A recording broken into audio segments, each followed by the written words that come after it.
Acara tahunan Jakarta International Handicraft Trade Fair atau INACRAFT kembali digelar di Jakarta. INACRAFT adalah ajang bagi para pelaku dan komunitas perajin di Indonesia untuk memamerkan karya-karya kerajinan mereka.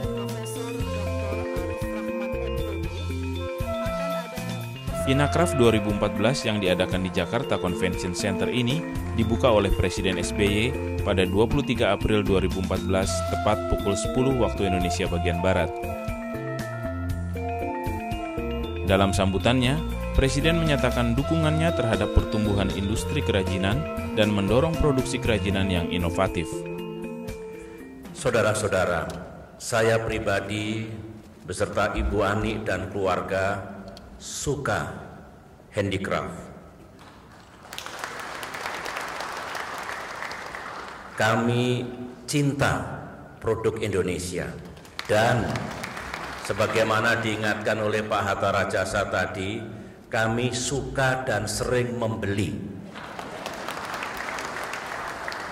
produk kerajinan Indonesia. Maksud saya, semoga yang lain juga ikut membeli produk-produk itu. Saya melihat Pak Rudi Lengkong dan teman-teman yang terus aktif di dunia handicraft. Masa depan kerajinan tangan, masa depan handicraft, masa depan industri kreatif itu baik dan cerah. Pertama, di negeri sendiri jangan lupa income per kapita dan daya beli masyarakat dari tahun ke tahun terus meningkat. Consuming class jumlahnya puluhan juta, dari tahun ke tahun juga meningkat, dan semuanya itu membuat pasar domestik kita terhadap barang dan jasa termasuk kerajinan tangan juga makin meningkat. Oleh karena itu, teruslah dengan tekun, dengan kreatif dan penuh semangat mengembangkan handicraft ini, karena sekali lagi baik di tingkat domestik maupun di tingkat internasional, pasar atau industri ini memiliki prospek yang baik. Dan sekaligus saya ingatkan, jangan hanya berorientasi kepada pasar di tingkat global, tapi perhatikan pula kebutuhan di dalam negeri kita. Saudara-saudara, memang pasar di luar negeri juga penting. Perkuatlah pasar kita yang ada di kawasan manapun di dunia. Tadi sudah dijelaskan oleh Pak Rudi Lengkong dan oleh Pak Hatta Rajasa, di mana saja kita bisa memasarkan, bisa menjual produk-produk handicraft kita. Perluas dan perkuat pasar itu. Tapi ingat, diperlukan kualitas yang terjaga, diperlukan delivery system yang tepat, dan diperlukan pula yang disebut dengan produk yang ramah lingkungan. Ingat saudara-saudara, dalam perdagangan internasional itu sering disebut adanya non-tariff barriers. Konon barang yang tidak ramah lingkungan itu bisa tidak lolos dalam perdagangan pada tingkat internasional. Oleh karena itu saya senang ketika meninjau produk-produk kerajinan tangan kita, faktor lingkungan juga diperhatikan. Saudara juga mengetahui ekonomi itu makin terbuka. Ekonomi Indonesia sudah terintegrasi dalam perekonomian ASEAN, dalam perekonomian negara-negara APEC, bahkan kita telah menjadi anggota G20. Oleh karena itu, agar kita bisa menang dalam percaturan global itu, maka mari kita tingkatkan daya saing kita. Kalau memproduksi barang dan jasa ya yang efisien, yang produktif, dengan demikian sekali lagi dengan kualitas yang sama, harganya bisa bersaing. Di luar negeri, industri kreatif, ekonomi kreatif itu lebih dikonotasikan pada ekonomi yang memadukan antara seni budaya dengan teknologi. Begitu. Nah, di dalam negeri bukan hanya itu, tetapi juga mencakup produk seni budaya seperti handicraft, seperti kerajinan tangan. Indonesia wajib mencontoh sebetulnya pengembangan industri kreatif padat teknologi seperti yang berkembang di Asia Timur misalnya. Saya masih ingat bersama Ibu Mari Pangestu dulu meninjau industri kreatif yang ada di Seoul, Korea Selatan. Kemudian teman-teman juga melakukan studi banding di Thailand, di Hong Kong, di Taiwan, di Tiongkok, dan banyak lagi negara-negara yang juga mengembangkan industri kreatifnya. Saya kira kita harus tekun untuk mengembangkan kita punya sendiri. Kita juga sudah punya cetak biru, termasuk instruksi Presiden yang saya keluarkan pada tahun 2009 agar industri kreatif kita terus berkembang. Di situ kita berikan bantuan permodalan, kemudahan permodalan, kemudahan perizinan, dan juga bantuan pemasaran. Saya yakin dalam industri kreatif Indonesia bisa bersaing. Dan oleh karena itulah melalui mimbar ini saya menyeru kepada para pemimpin dunia usaha, industri kreatif, dan para perajin handicraft untuk sekali lagi dari waktu ke waktu meningkatkan kualitas dan daya saing dari produk kreatif kita. Dulu dalam acara seperti ini sekitar 9 tahun yang lalu saya sampaikan pada saat saya masih muda, kalau pergi ke luar negeri itu rajin membeli souvenir, cenderamata, handicraft, kecil-kecil, ada juga yang agak besar. Waktu itu rasanya buatan luar negeri itu bagus, buatan kita kurang bagus. Tetapi tahun demi tahun ternyata kita sudah mulai sama. Sekarang ini banyak sekali tamu-tamu kita dari luar negeri, produk handicraft Indonesia bahkan jauh lebih baik dibandingkan produk negara-negara manapun. Ini yang tentu membanggakan saudara-saudara. Nah, kalau ingin menjual dan memasarkan handicraft di dalam negeri sendiri, ya pahamilah cita rasa masyarakat kita.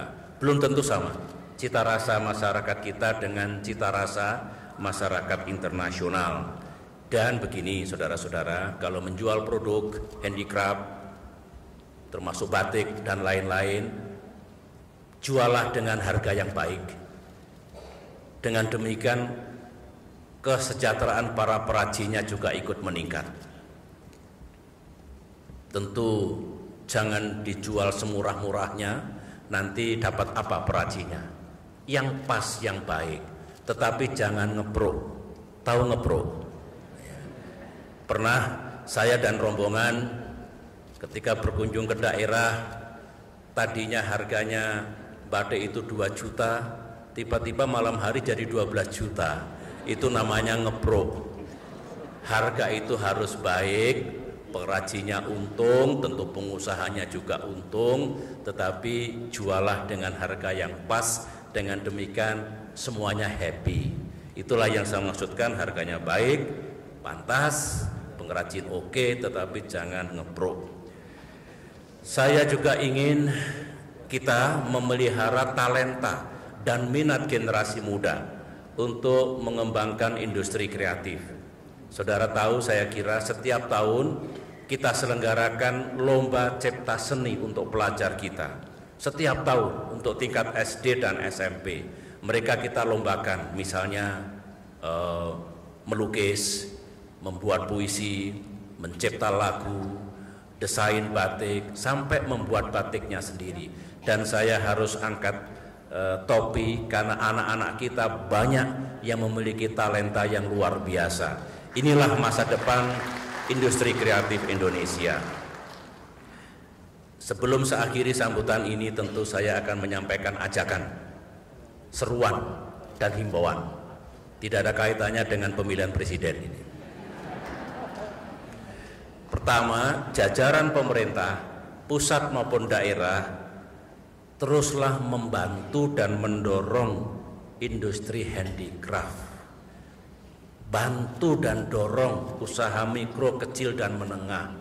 Bantu dan dorong peningkatan kesejahteraan para perajin kita. Jadikanlah industri kreatif ini sebagai salah satu pilar dalam perekonomian kita.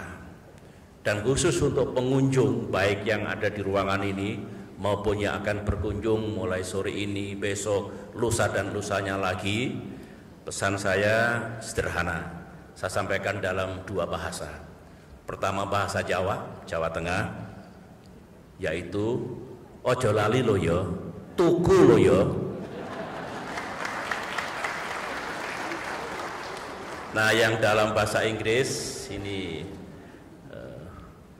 sahabat-sahabat kita dari luar negeri, you have the liberty to choose and buy our products.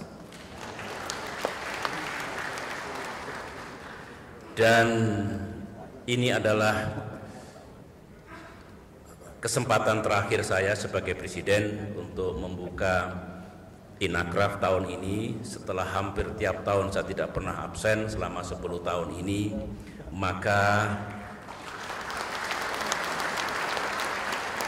doa, pesan, dan harapan saya beserta Ibu Ani, teruslah maju.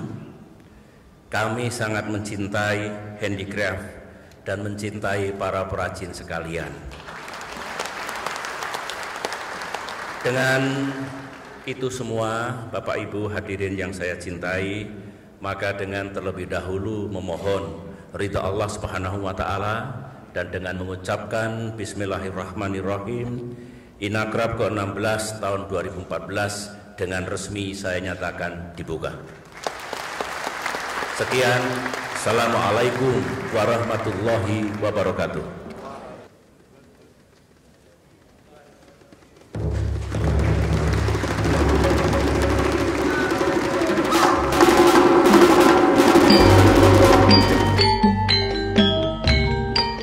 Pameran yang diselenggarakan oleh Asosiasi Eksportir Produsen Handicraft Indonesia atau ASEPHI bekerjasama dengan PT Mediatama Bina Kreasi dan didukung oleh sejumlah kementerian akan berlangsung dari tanggal 23 sampai dengan 27 April 2014.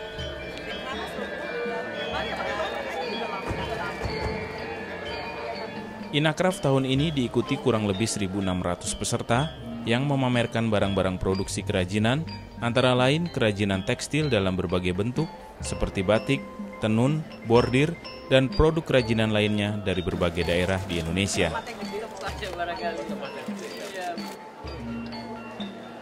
Pergelaran ini disambut baik oleh berbagai kalangan, terutama peserta pameran. Dan tentu saya cukup terharu karena Presiden menyampaikan setiap tahun selalu mengikuti. Hari ini adalah Inacraft terakhir buat beliau, dan itu disampaikan menurut saya cukup memberikan spirit buat industri kecil ya. Dan pesannya beliau tadi asik banget itu.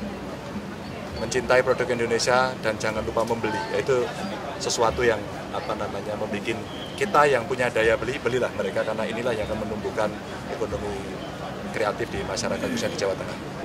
Itu penghargaan khusus buat kami sebagai masyarakat kecil, itu penghargaan khusus buat kami, dan kami berterima kasih sekali ke beliau karena memang sudah datang mengunjungi langsung kami di pameran. Mungkin bukan hanya kami, masih ada teman-teman di stand-stand yang lain bisa merasakan kebahagiaan tersendiri gitu. Dengan mengusung tema From Smart Village to Global Market, Inacraft diharapkan dapat berperan menaungi dan memfasilitasi produk-produk kerajinan Indonesia untuk bisa bertumbuh, baik dari sisi komersil, kreativitas seni, juga kualitas, sehingga mampu bersaing dengan produk kerajinan dari negara lain.